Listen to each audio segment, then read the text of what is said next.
Come on in, everybody. It's time for the Southern Route.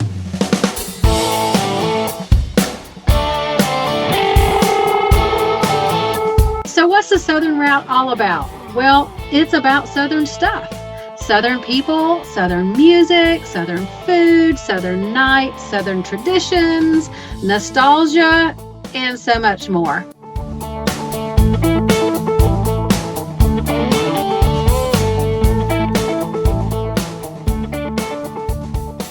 Hello, my friends, and welcome back to the Southern Route. I am your host, Shannon Courier, and I'm excited to be back with you all again this week here in December and the holiday season. And I have to tell you, I am excited about Christmas this year. I'm excited every year. I love Christmas. I put my tree up, at Thanksgiving because my tree is beautiful. It was my mom's, and we have had it for probably 20 years or more, and it is the old-fashioned kind where you have to put in each limb, and they're color coded, so they have to be on the right level.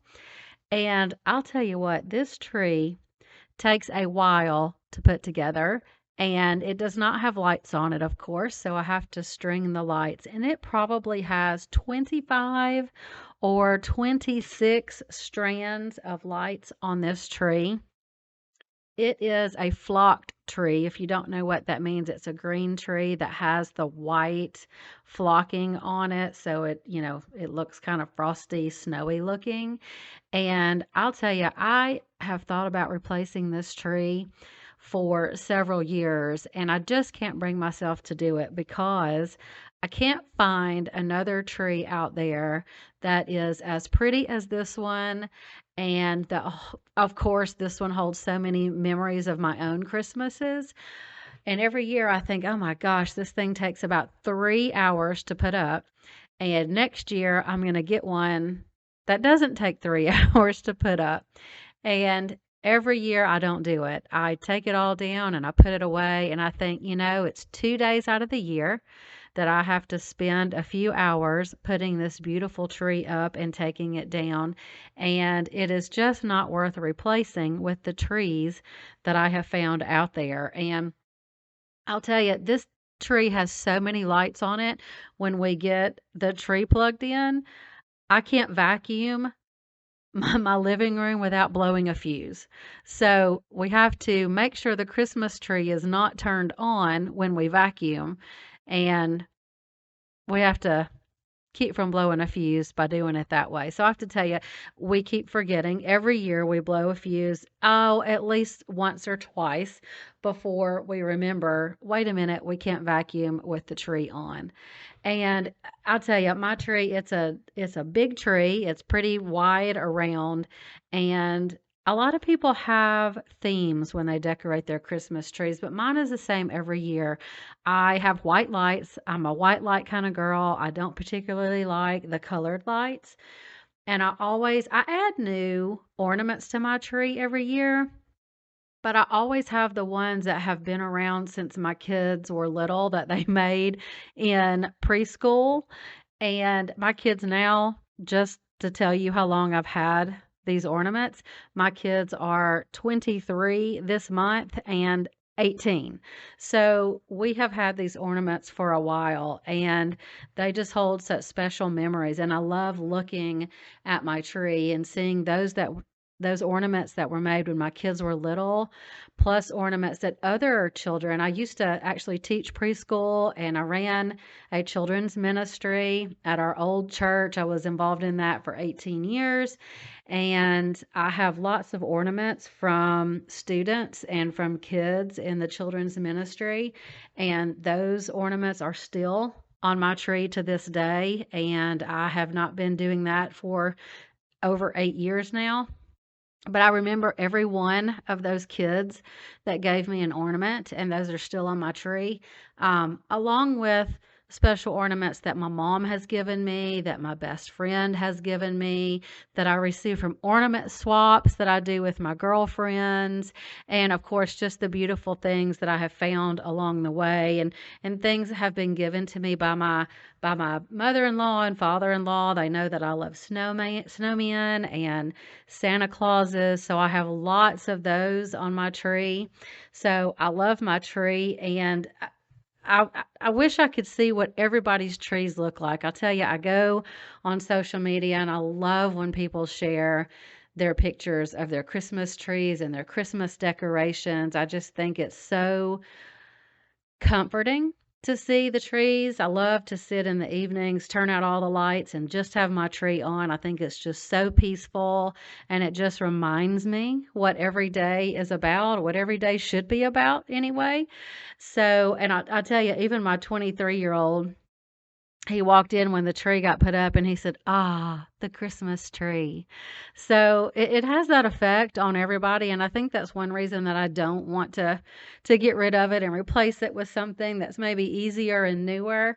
It just has a peace about it. And so as I was decorating for Christmas this year, I got to wondering, and I know I've heard this somewhere down the line, but I hadn't thought about it or looked it up in a while. But it made me wonder, like, where did Christmas trees come from? How did we start decorating trees at Christmas time? So I had to go and look that up. And here's the deal. So you can thank Prince Albert of Germany for your Christmas tree. So apparently, one Christmas, like way back, okay, like in 1848, Prince Albert of Germany decided to get a tree for his wife at Christmas, his wife being Queen Victoria of England. He decided to get her a tree and decorate it at Christmas. And everybody took such notice of that they started to decorate trees of their own. And so there was a drawing of that first Christmas tree because, they didn't have cameras and everything back then. So a lot of the pictures that we have from back then were actually hand drawings of people, their families, what was going on in their homes, family portraits and things like that.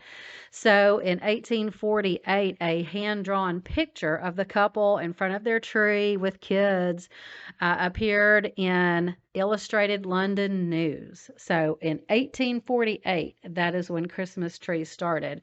And, everybody seemed to love it and started to copy that. And as we would say in today's world, Christmas trees became viral.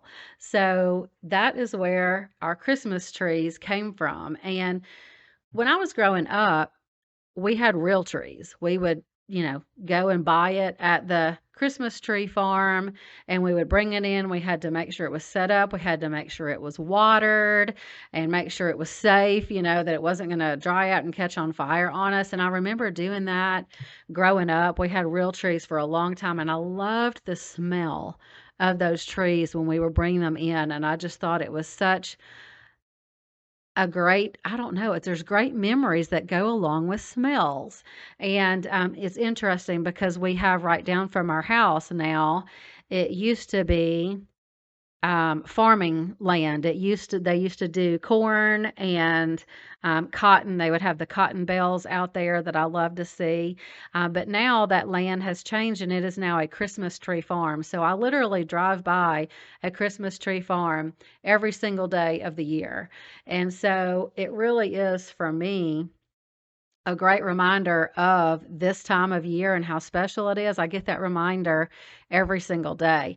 But so we started with those real trees. What do you have? Do you prefer real trees or do you prefer fake trees?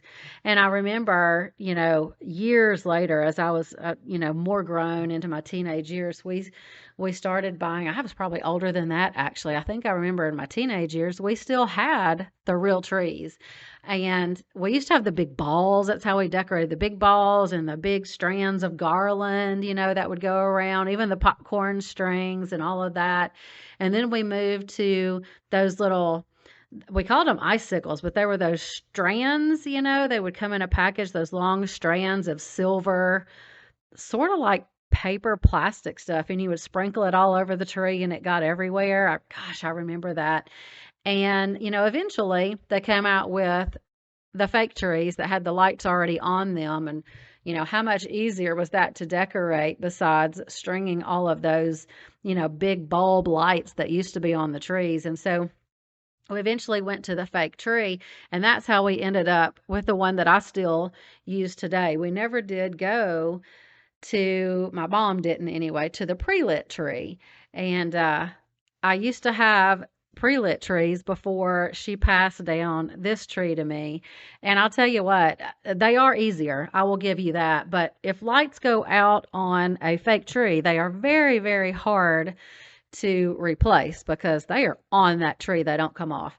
So that's one thing I don't have to do with this tree. But I do have to buy new lights every year, it seems, because some of them just don't work the next time around.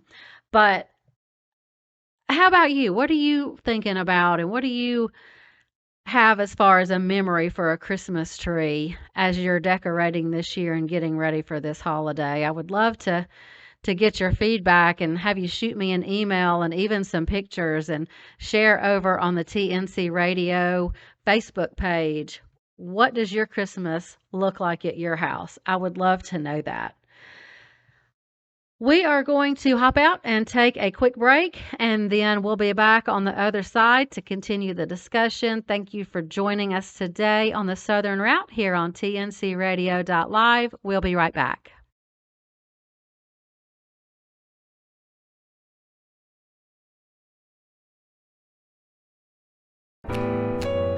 Hi, I'm Hope Savara. Join us every Monday on TNC Radio Live at 7 p.m. Eastern. It's Building Strong Minds.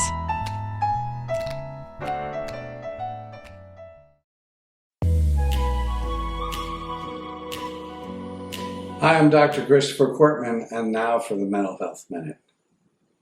Some time ago, I was having dinner with friends and noted that one of the gentlemen at the table kept bringing the conversation back to one of his big victories. And every time we would move on to something else, he would find another reason to bring things back to the time he succeeded so much. And it occurred to me that he wasn't happy unless all of the attention and all the focus was on him.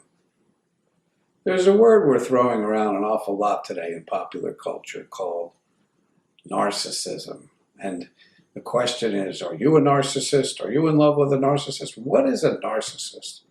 Well, a narcissist is someone that goes all the way back to Greek mythology, where someone named Narcissus was always looking at his reflection in the water. A pretty self-absorbed dude. But there are characteristics of a narcissistic personality disorder that we should all know. For instance, a narcissist thinks that they're above the law, above the rules. Those things don't pertain to me. I can come in late if I want to, or I could go right to the front of the line. Don't have to wait. After all, I'm a surgeon. A narcissist also has very little sympathy or empathy for others. There's just not a lot of thought, not a lot of feeling extended to other people.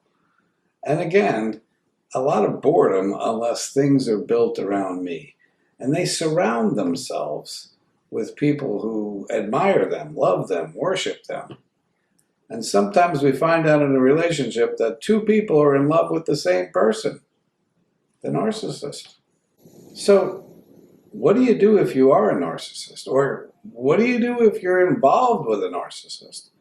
I mean, can narcissists change?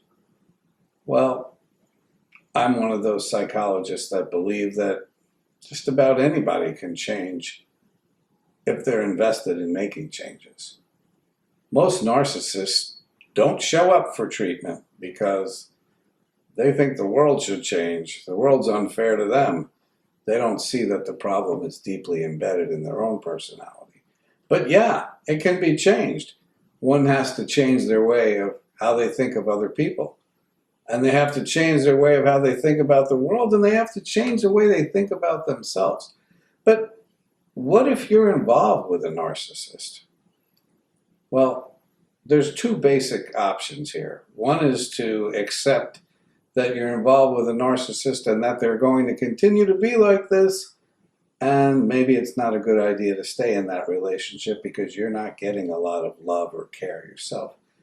But the other one is to insist, because they're a narcissist, that they get some help and make some changes, or else you'll be moving on and looking to be involved with someone who has the capacity and the willingness to care about you.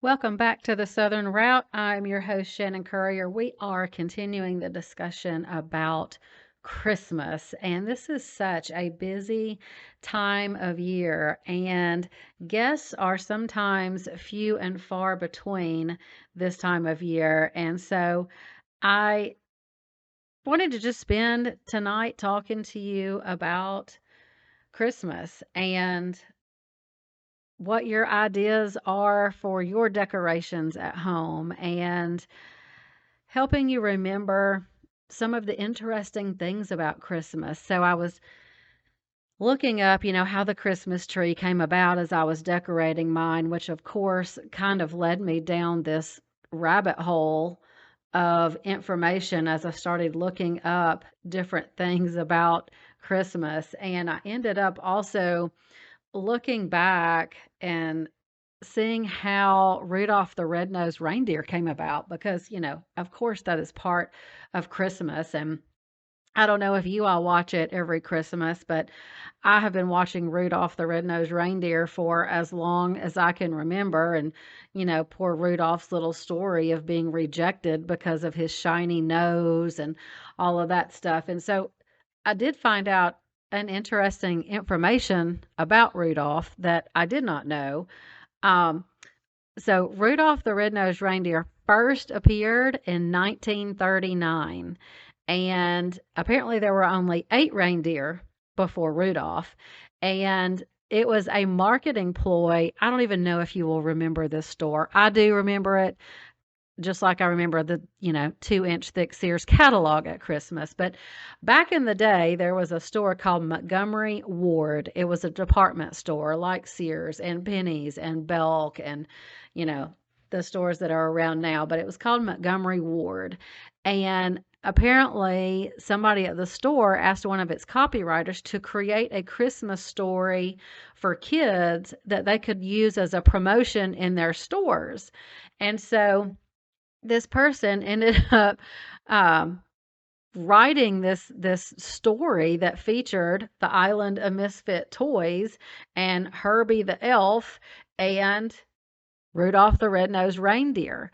So Rudolph was created and first appeared in 1939 when Montgomery Ward used Rudolph as a marketing ploy for kids. I had no idea that that was the case for Rudolph, but apparently it is. And I did not know, of course, you have to start looking at the other reindeer that are out there as well. And apparently there were 8 reindeer before Rudolph was ever a thing. And the names of those reindeer have changed a couple of times too, which I did not know. So the 8 reindeer, the first 6, of course, were Dasher, Dancer, Prancer, Vixen, Comet, and Cupid. Well, the last 2 were called Dunder and Blixen.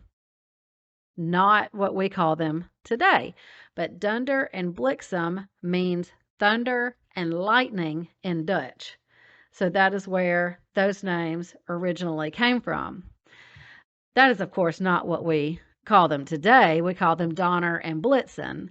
But I just thought that was also an interesting tidbit of Christmas trivia that I learned while I was going down my rabbit hole of learning about Christmas trees. So I thought that was so interesting. So I had to share that one with you as well. And there are so many other things that I learned as well. So here's another one. Jingle Bells was originally a Thanksgiving song. It was not a Christmas song. So it was written by a gentleman named James Lord Pierpont, and I'm sure I've said that wrong. But he wrote this song called One Horse Open Sleigh for his church's Thanksgiving concert in the mid 19th century. Then in 1857, the song was re released under the title that we all know and love, Jingle Bells. And of course, it is one of the most popular Christmas songs out there, probably sung more than any of the other Christmas songs. Of course, it might rival Silent Night. That might be another one. See, again, down a rabbit hole. I'm going to have to look up the Silent Night as well. And I don't know if you know this either, but there was in 1965, there were two astronauts aboard the Gemini 6, and they told Mission Control they had seen an unidentified flying object that was about to enter the Earth's atmosphere.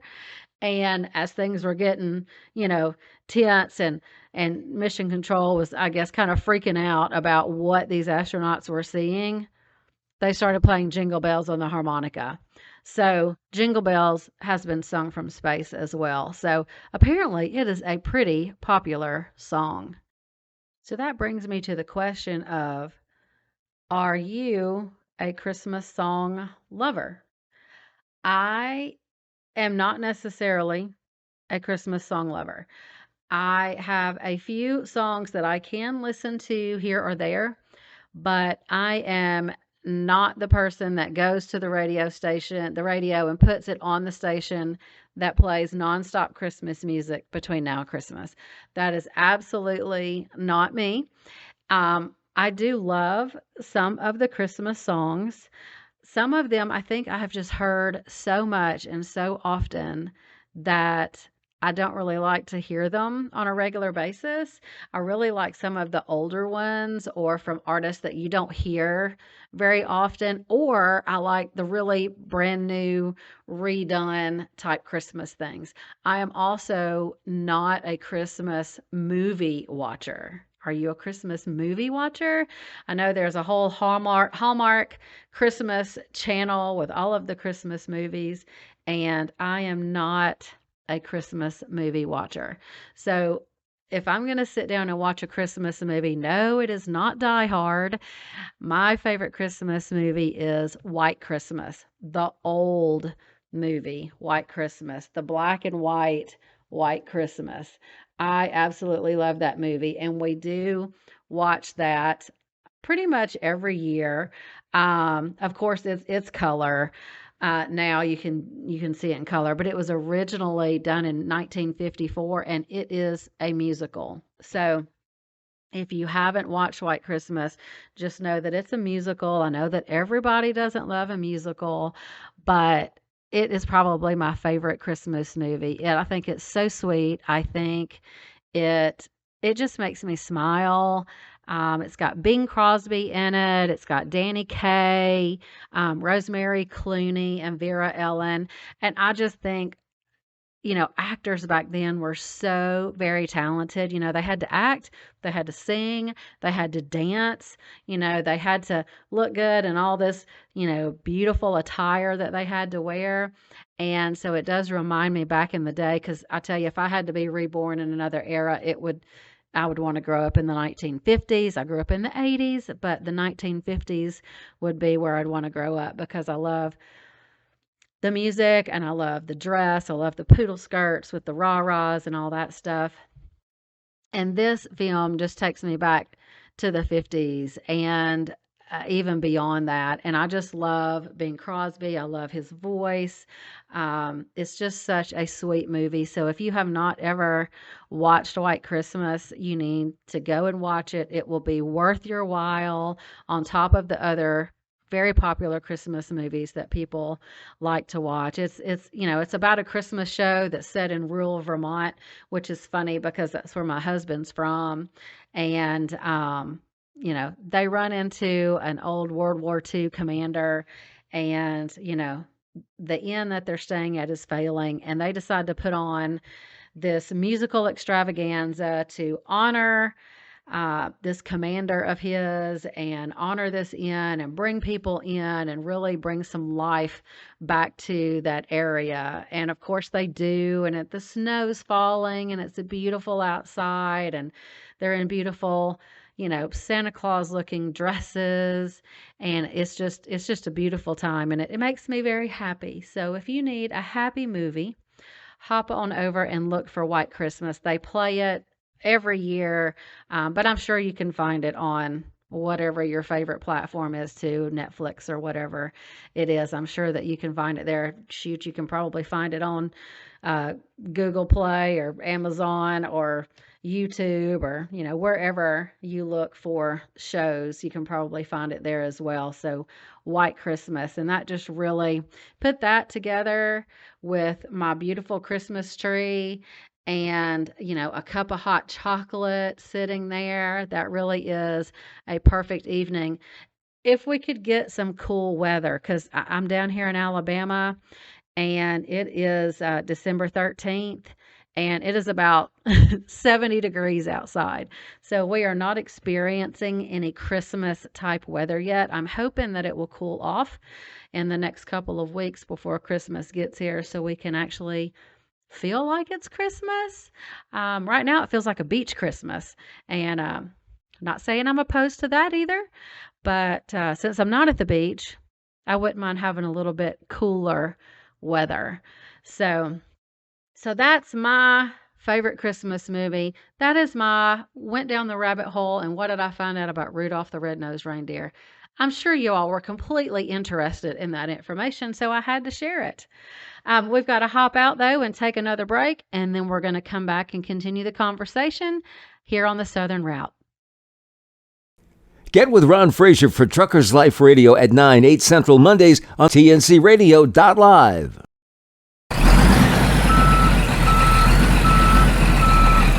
TNCRadio.live, your commercial driver navigation station.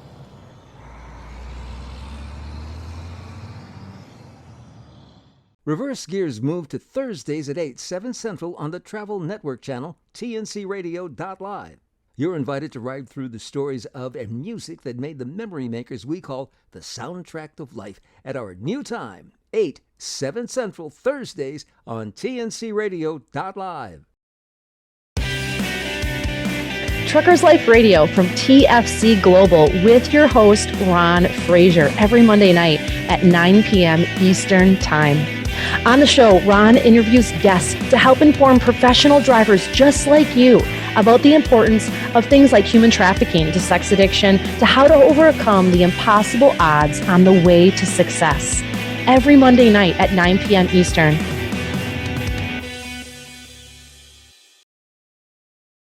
Hey guys, we're back here on the Southern Route, and we have been talking all things Christmas. We've covered the trees, and we've covered Rudolph the Red-Nosed Reindeer, and we've covered Christmas movies, and now we're going to talk about Christmas sweets and treats.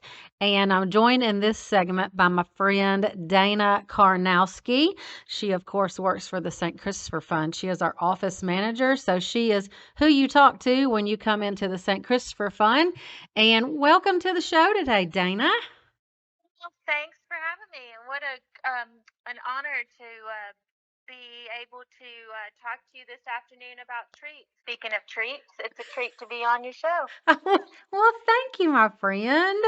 It's a busy time of year, so it's hard to find guests to come on. And, I try to get planned out further ahead. And every time I get one or two out, something happens and I end up behind again. But I was excited to talk about Christmas since we're only a couple of months out. And so I was thinking about, the sweets that we make for Christmas. We've got a Christmas party coming up. And so I was trying to decide what I was going to make. And I actually made last week this stuff called Christmas crack. Have you ever had Christmas crack? Oh my gosh, I love it. Our friend Miriam, our mutual friend Miriam, she makes Christmas crack the best every year, and that's what she gives out. And I think I just gain about 10 pounds every year after I get her Christmas gift. I know. So I made it. We had our Friendsgiving, which ended up being in December. It was just last week. So I made the Christmas crack and I gave most of it away, and people were fighting over it. They were like, we should have taken more of it home because me and my husband were fighting over it. But I had what was left over, and I was the only person in my house that will eat it. And so I about made myself sick on that stuff. Oh, I love it. It's so good. Well, so when I not to hijack your show here, but it's interesting that you were asking me questions about Christmas sweets because my mother-in-law, who was a saint for sure, she's in heaven now, I'm sure, with all the other saints, but she had 10 children, and she loves to make cakes and candies. And every year we had a Christmas tradition that in the beginning of December, we would go over to her house. And well, not we, I would, because no one else really wanted to do it. But I would go over to her house the beginning of December, and we would make all kinds of candies. We would make chocolate covered cherries, Mounds bars, almond joy bars. We would make Reese peanut butter cups. Trying to think what else. All different kinds of fudges. Um, what were some of the Texas millionaires? Uh, Everything you could think of. There, I mean, she had like a dining room table that sat, a family of 12, and we would make all different kinds until there was a container of each different kind to fill the entire table. And then we would invite the family to come over, and everybody would bring an empty tin and just fill up from the candies. It was so awesome. I miss those days, and I try so hard to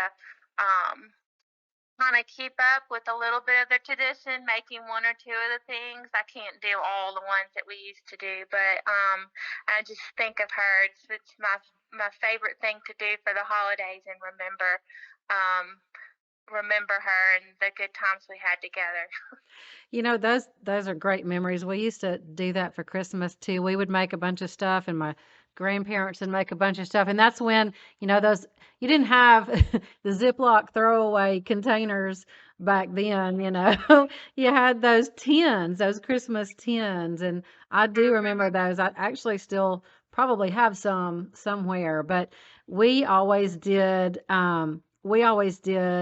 the what are they called? Haystacks. Did y'all ever do Oh haystacks? yeah, with the little Chinese noodles. Is that Yes, what the they're called? butterscotch and the chow mein noodles. Chow mein noodles. I was like, what are those things called? Yeah, Oh, those are so good. I could make myself sick on those too. Oof.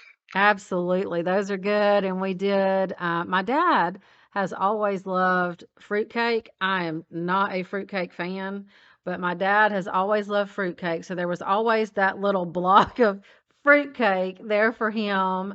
And then, we would have the bourbon balls and the Buckeyes. Those things are so good. Those are good. Well, one of the a newer my sister-in-law, she started something with my kids several years ago, and we look forward to it. But we make Swedish tea rings, and that's just a fancy pants way of making a cinnamon cinnamon buns, I think. Um, but we make the dough, and we let it rise for so many hours and do all that, and the kids really enjoy it. It's a special time. We'll eat lunch and then bake them, and they're really good. Um, we made two, and I think the boys ate one of them on the way home, and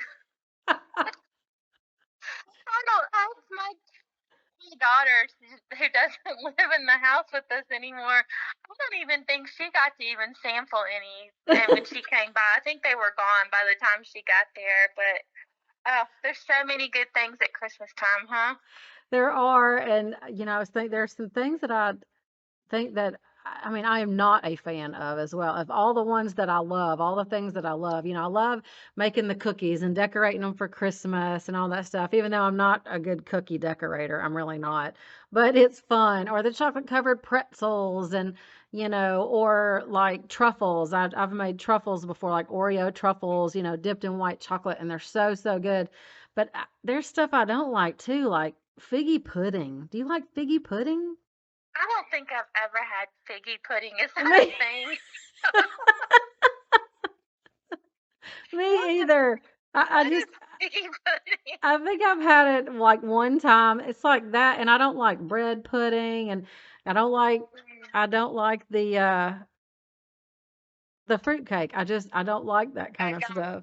No, I'm not a picky eater, but I'm not a fan of the fruit cake. It's just weird. It is. It's got a weird texture to it, and it's hard as a rock. Your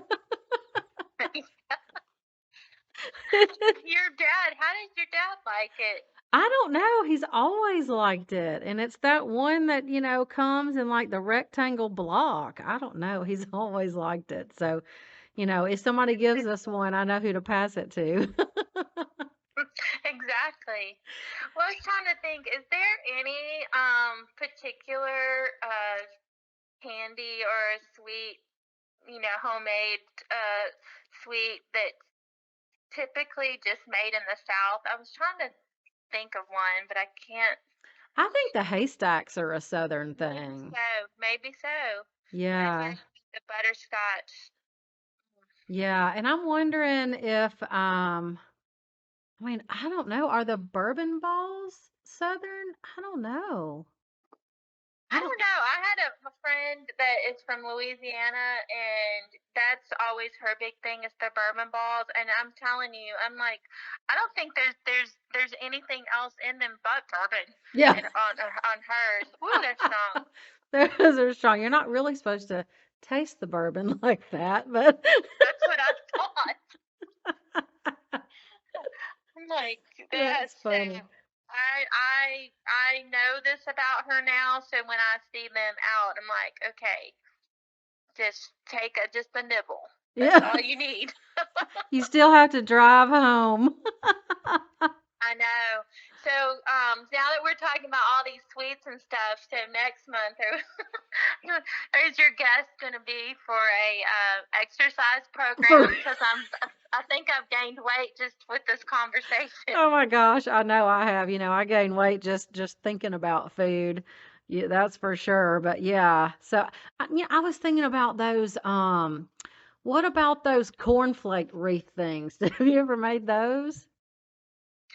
A long time ago, I haven't thought about those in a while. And then you use the little licorice for the bow. Yeah, I think when I was a kid, we made those. Yeah.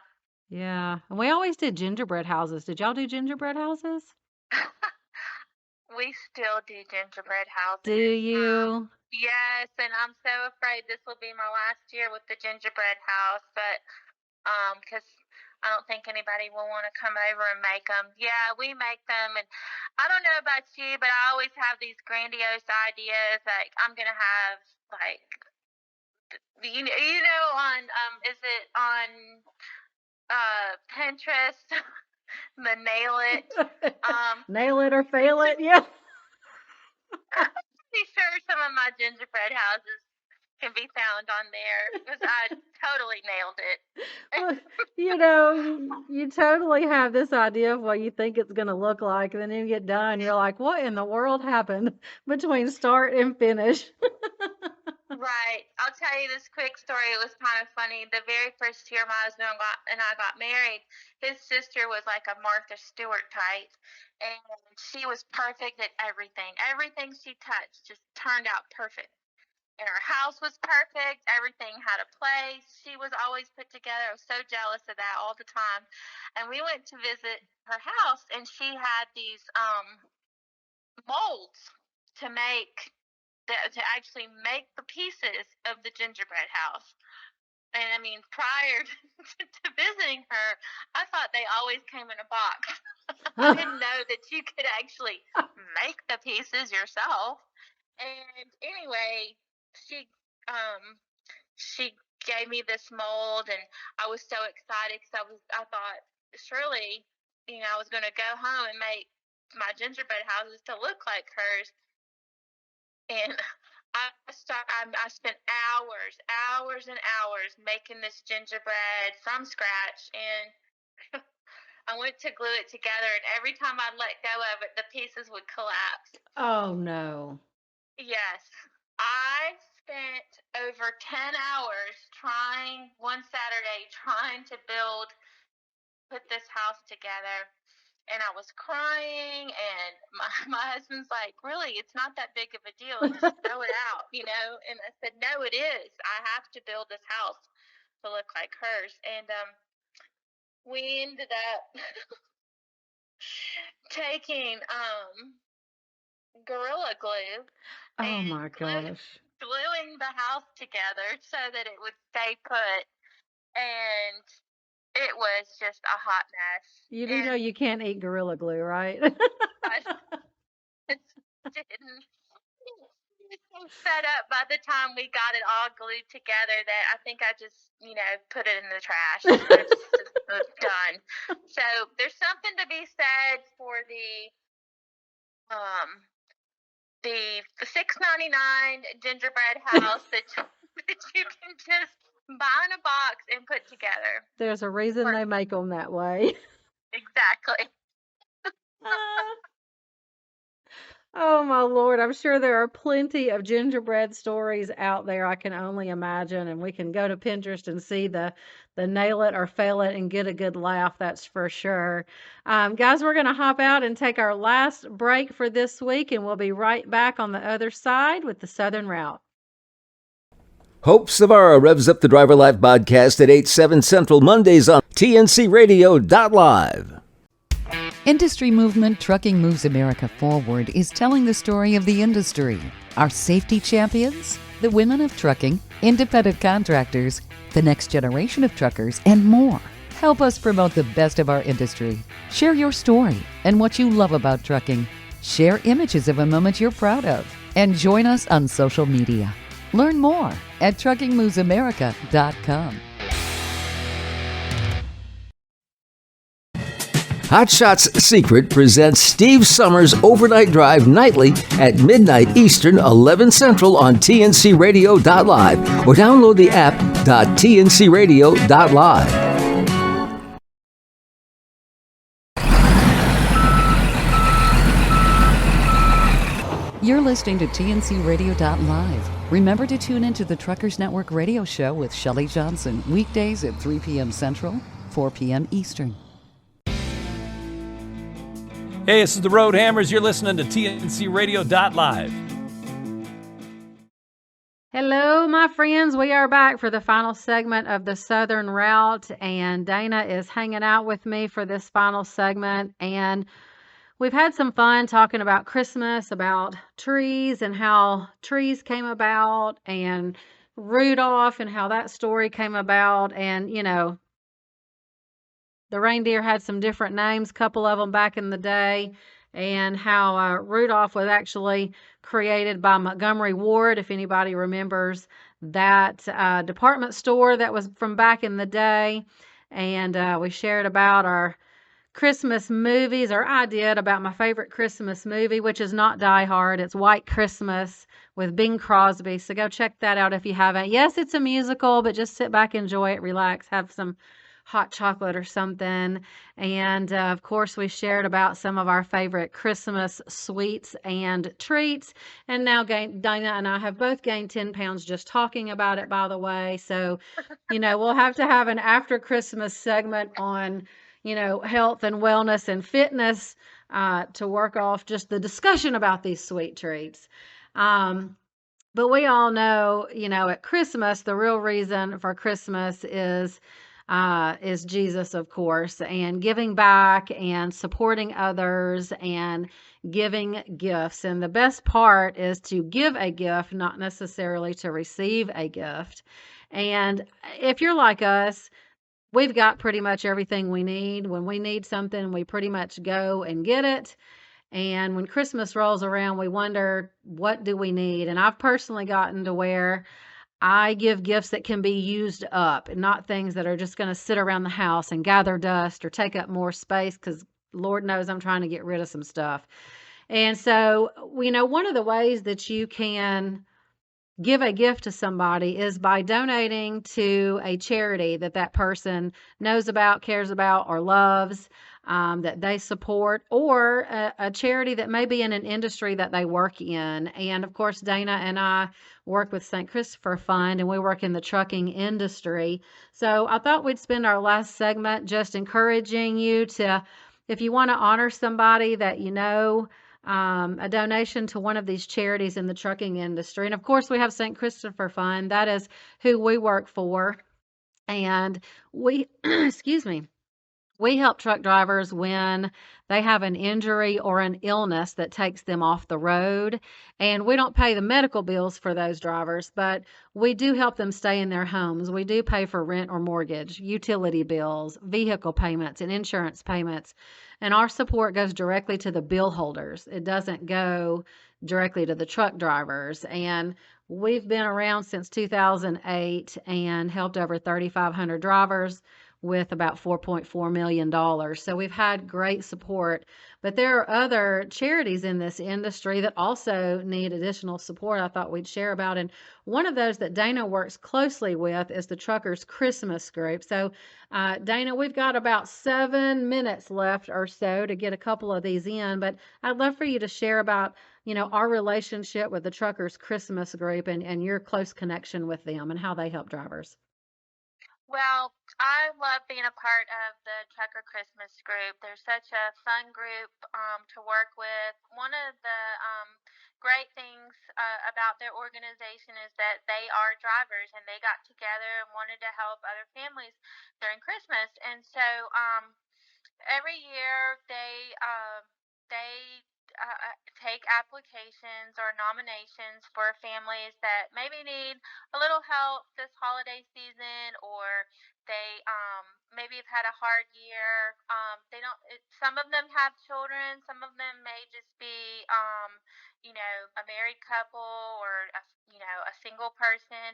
Um, so it's not limited just to families with children, but they just maybe need something to make them smile this Christmas season. They've had a very hard year financially or medically, a host of different reasons. But they get together and they vote on a certain number of families that they'll be able to support this year. And I love it. I love being a part of the calls too, because they pick a night and all the drivers pull over and get on their phones, and we call the recipient, and Santa makes the call to the recipient, and we all get to wish them a Merry Christmas and let them know that they've been selected or they've been nominated, and they get a gift card that they can use for whatever they are for the year, whether it's food, whether it's gifts, children, whether it's paying a bill. I mean, every year I cry. Every year I say, I'm not going to cry this year, and I do. Um, I just think it's a wonderful organization. They're good people. The work they do is good. And it just leaves me with a warm, happy feeling for Christmas, and I think about them every Christmas. So we've had the opportunity on people's faces. I can only imagine, it is all about giving back. And when people are not necessarily expecting a gift and then they receive this, Santa call and say, hey, we're going to help you out with whatever expenses you may need help with for this year or into, going into 2023, here's a gift for you. And I can only imagine it's sort of like that, you know, it's on telephone calls, but it reminds me of how, maybe there's a family, that needs some Christmas gifts or some food, and you run over there and you drop it at the door and you leave.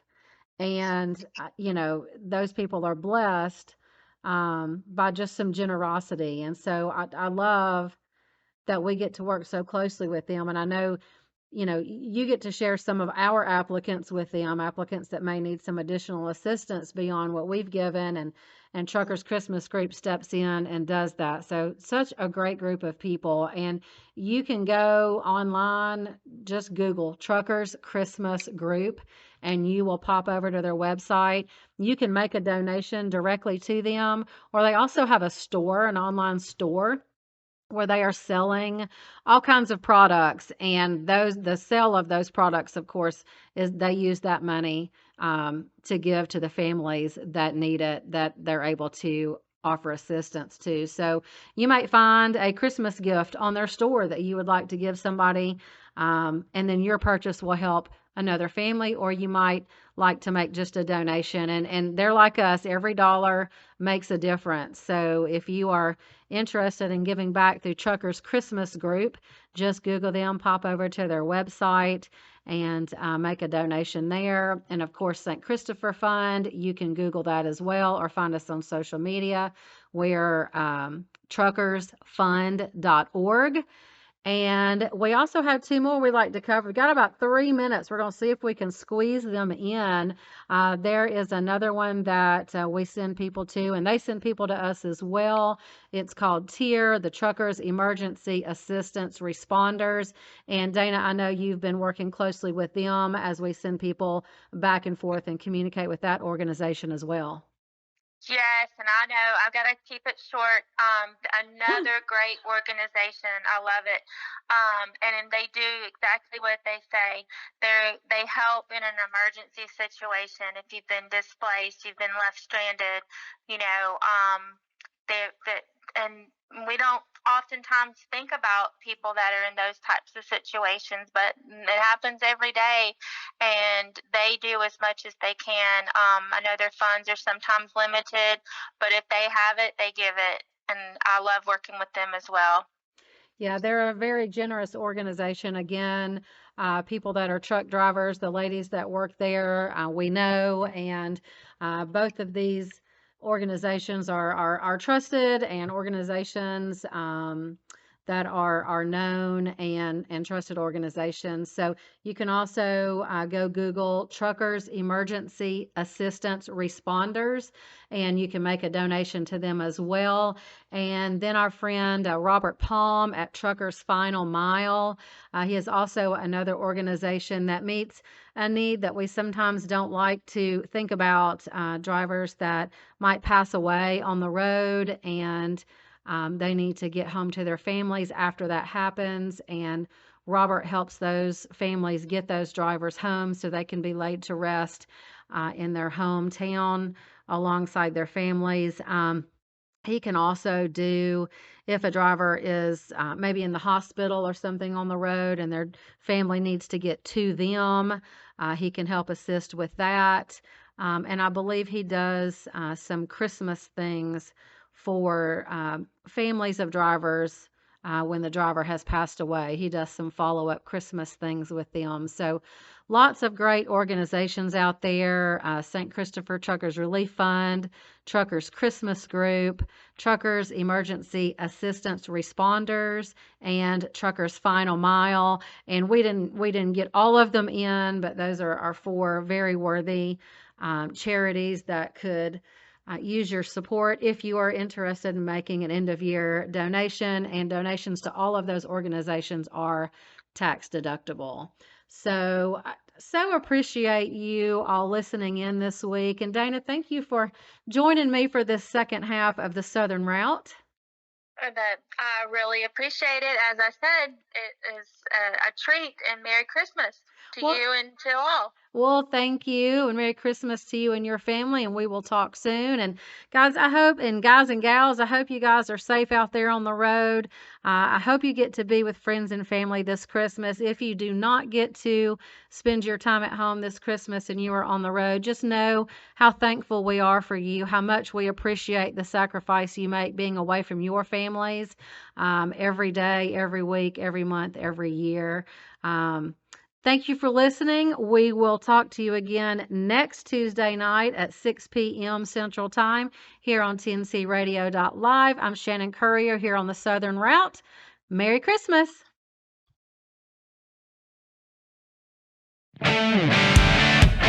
Do you have the TNCRadio.live app?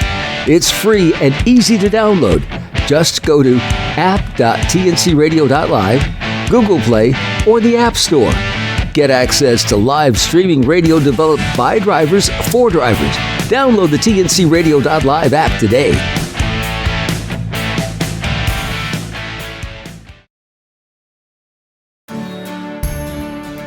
Don't forget, you can hear all of our TNC Radio primetime shows again on our podcasts. Just go to tncradio.live/podcasts or search for tncradio.live wherever you listen to podcasts. Join Shelley Johnson and Kathy Tuccaro every Tuesday at 7 p.m. Central Time for Women Road Warriors on your driver navigation station, tncradio.live.